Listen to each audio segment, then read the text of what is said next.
Hello દોસ્તો, કેમ છો? બધા મજામાં? અને સરસ મજાની તમને વાત કહેવા જઈ રહ્યા છે દોસ્તો, અમારા ખાસ જૂનામાંના જૂના મિત્ર યાની કે કનૈયાલાલ ડામોર, એમની યુટ્યુબ ચેનલ છે કનૈયાલાલ ડામોર ઓફિશિયલ. તો દોસ્તો એમને સપોર્ટ કરજો.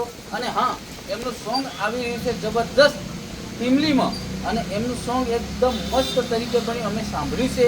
તમે પણ સાંભળજો અને આપણા કનૈયાલાલ ડામોરને સપોર્ટ કરજો. અને એ સોંગમાં શું શું મહત્વનું ઉમેર્યું છે એ પણ આપણા કનૈયાલાલ ડામોર કહેશે. हाँ, तो 2 मिनट खाली टाइम काटी અને આ વિડિયો જોઈ લો. तो दोस्तों जरूर से जुड़ो और हमारे राहुल भाई गुड़िया टीम के सुपरस्टार 2 बातें बोलेंगे. तो दोस्तों भाईની યુટ્યુબ ચેનલને સબસ્ક્રાઈબ કરજો અને વિડીયો આવે તો તમારા દોસ્તોમાં શેર કરજો, સોંગ આવે તમારા દોસ્તોમાં શેર કરજો. અને હા દોસ્તો, ભાઈએ યુટ્યુબ પર ઘણી બધી મહેનત કરી છે અને મેં પણ વિડીયો વગેરે જોયા છે. તો લાઈક કરજો, શેર કરજો અને સપોર્ટ કરજો. જેવી રીતે એમને સહયોગ આપો છો એવી રીતે એમને બી સહયોગ આપજો. થેન્ક યુ દોસ્તો. जय जवान जय जय.